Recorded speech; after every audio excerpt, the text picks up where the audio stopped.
Hello, sweet loveronis. Welcome to the new moon of January 18th, 2026. Seems like lately, every time I talk about astrology, it's this crazy aspect and that crazy aspect. And oh my God, I haven't ever seen this before. But you know what? I haven't ever seen this before again. And if you follow any other astrologers, I'm sure you're hearing them say that too. We're living in an era that is different from anything in our known history. I mean, going back thousands of years. I think Rick Levine did the math, as he is wont to do, and said it's 14,000 years since we've seen anything like this. So, yeah, and we're not going to see anything like this again, at least going into 1,000 years from now. A lot of things are recurring, like some of the same aspects as happened in our Revolutionary War and the Civil War too. But there's a lot of things that are really different that make this not like those times. We're all really sitting on the edge of our seats right now, waiting to see if we're getting ready to be in a civil war or World War III right now for no reason. But I digress. Let's not lose sight of our personal selves during this time. It's really easy for us to look outside of ourselves, and we have to a certain extent. But this new moon chart affects us all on a personal level too, and it's important for us to remember that. New moons are the beginning of a cycle when the sun and moon come together and we can't see the moon because it's stuck so close to the sun. And in addition to that, right now, we have got so many planets that are up in each other's face right now. It's stunning. It's like a scrum. I mean, those are all the ones that are stuck together right over here. But look at this line up here. I mean, it's just all in a row. And we've got Chiron and Eris squaring the lot. We've got all these inner planets in a pile with Pluto and Saturn hanging out with all the other outers down here. It's like they're egging them on. I mean, damn. There's a lot of pain and tension being highlighted, but at the same time, the brunt of that painfulness is starting to recede for a moment, as like these planets are going to be moving out of orb. The hotspots here include right here, Miss Eris and Chiron in Aries. Chiron is the wounded healer, and he highlights our pain so that we're like pushed into resolving it. And Eris likes to start shit with people to hold them accountable for their actions. They're over here at 22 and 24 degrees. And then we've got Jupiter over here, almost at 19 degrees, Mr. Truth, Justice, and the Amusing Way. And he's cranking their volume up. See, he's square to them. So he is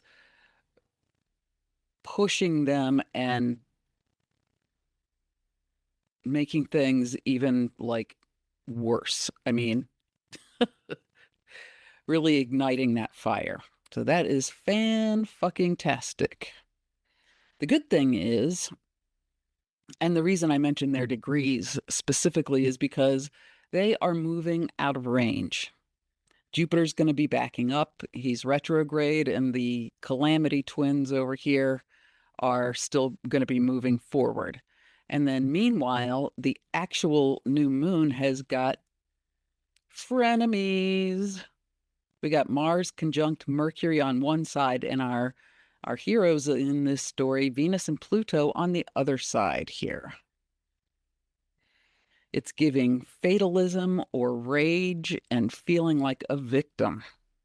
Mercury and Mars on the same degree, it makes us hard to think of anything else, and it makes it hard not to scream. Please, understand I am struggling with this too, loveronis. And by the way, it's my birthday. We're moving towards an inclusive future, though, like with this Pluto and Venus here in Aquarius. We're moving toward purging the old ways with that Pluto, as all of these planets are going to be going by him.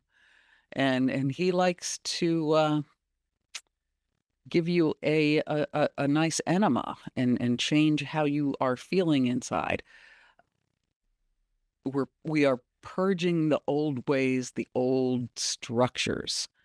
Saturn, ruler of Capricorn and traditional ruler of Aquarius, yes, you heard me, ruler of Aquarius. I'm going to be giving a talk on the EA Zoom channel on YouTube on January 20th about that if you're interested. But I digress. Saturn over here is sextile to the new moon and that Mars and Mercury. And just because a aspect is ease, that sextile doesn't make it nice. Saturn is still Saturn and Mars is still Mars. And having those two, having a easy connection just means it's going to be really easy for us for things to be pushed until they break. But Saturn really wants us to rise to the crappy occasion here. It's his whole MO. And he will support us if we just get in there and try. We won't get there if we convince ourselves that it's impossible, though. And our minds, how we frame things in our little brains, that has an enormous impact on the way the world is going and what's going to happen in the end.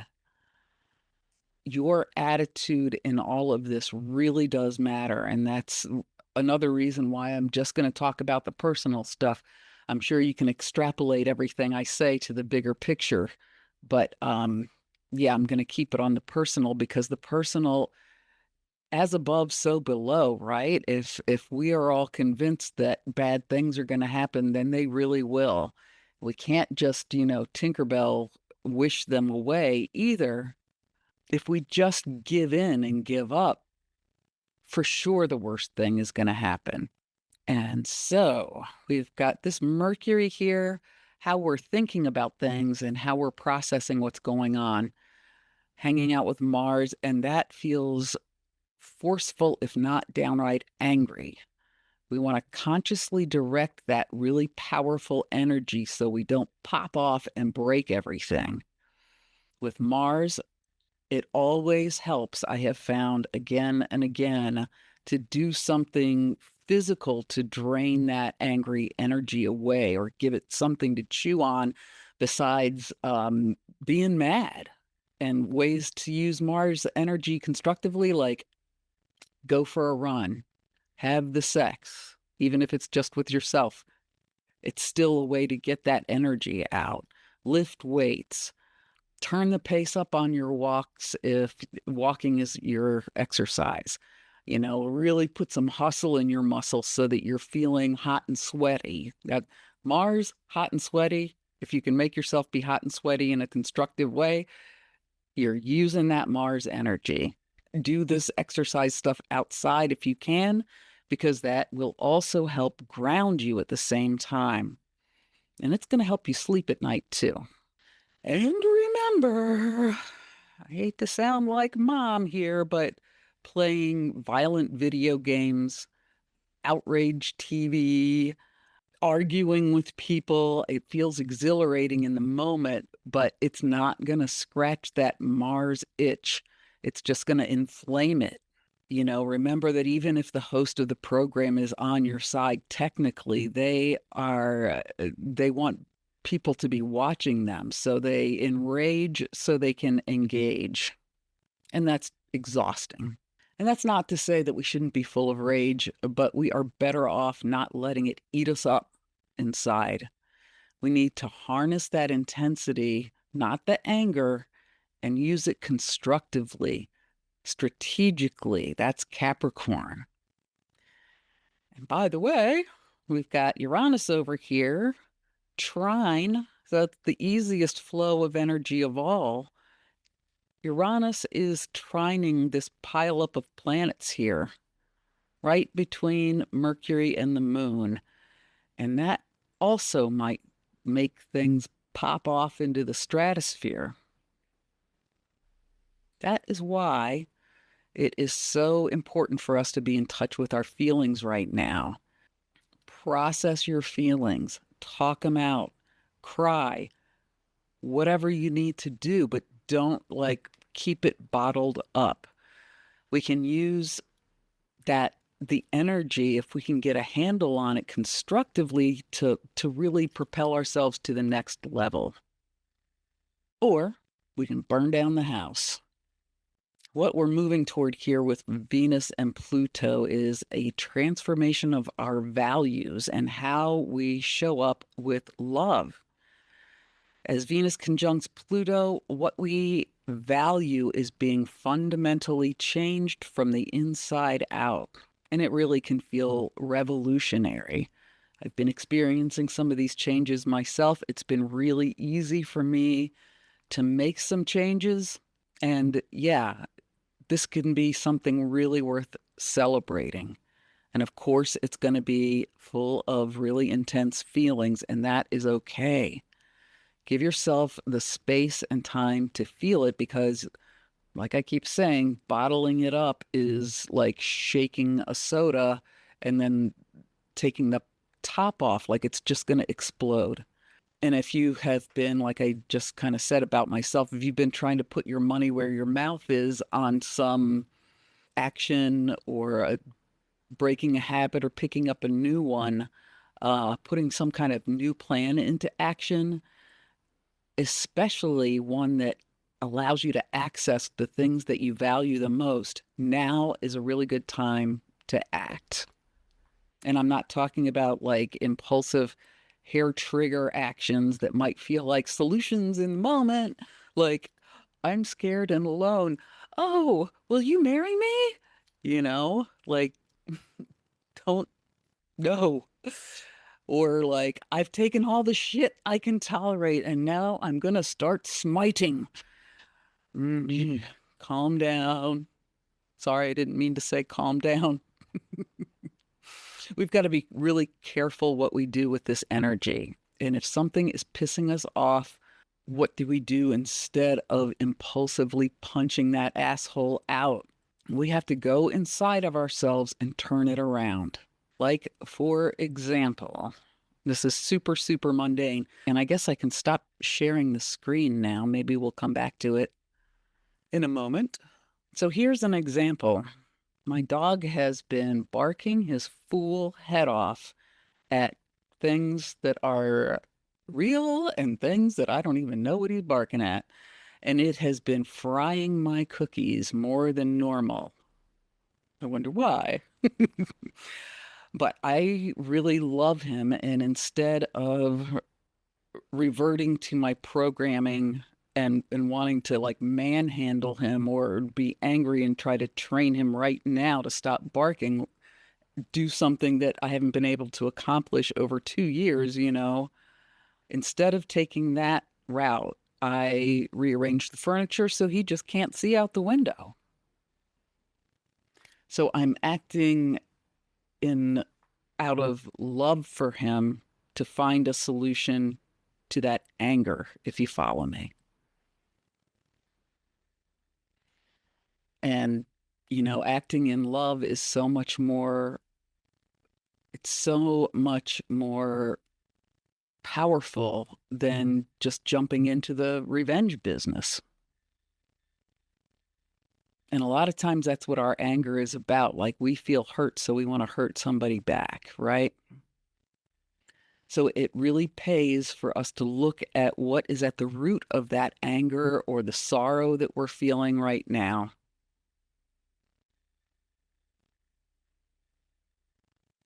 Is it a loss of control or feeling like we are less than?